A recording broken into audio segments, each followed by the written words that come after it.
जवळपास पाऊण तास झाला मी या रुग्णालयामध्ये आहे आणि माझी पत्रकारांना सगळ्यांना विनंती आहे की तुम्ही थोडं उशीर आला, पण माझी विनंती आहे की आपण जरा वर जाऊन बाजूला जाऊन तुम्ही जर बघाल तर महिलांचा वॉर्ड आहे, वर जा तुम्ही बघाल त्या ठिकाणी काय अवस्था आहे. मोठ्या प्रमाणामध्ये जे आहे ते काही जे आहे ते रूम बंद आहेत त्या ठिकाणी.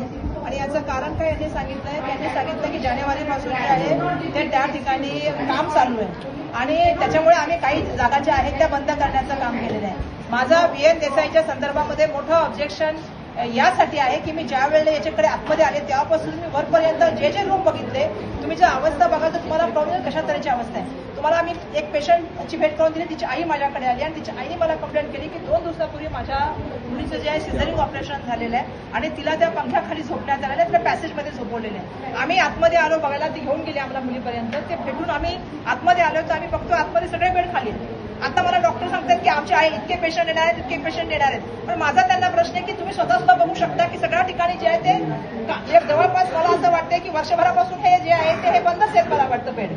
कारण इकडे बघा तिकडे बघा, तुम्ही खाली जावा, खाली पण खूप साऱ्या रूम बंद आहेत. टॉयलेटच्या मध्ये तुम्ही लेडीजच्या ठिकाणी जा, तुम्ही ज्या वेळेला तुम्ही त्या लेडीज वार्डमध्ये तर तुम्हाला कळेल की त्या ठिकाणी फक्त 2 ते 3 टॉयलेट आहेत, बाकीचे सगळे टॉयलेट बंद केलेले आहेत. आज काही टॉयलेट खोले असं त्या मुलीच्या आईने मला तक्रार केली की ताई तुम्ही आला तर त्या टॉयलेट खोलले आणि टॉयलेट सुद्धा लोकांचं म्हणणं आहे की ते भरून वाहत आहे आणि त्या ठिकाणी टॉयलेटला एका दरवाजा नाही.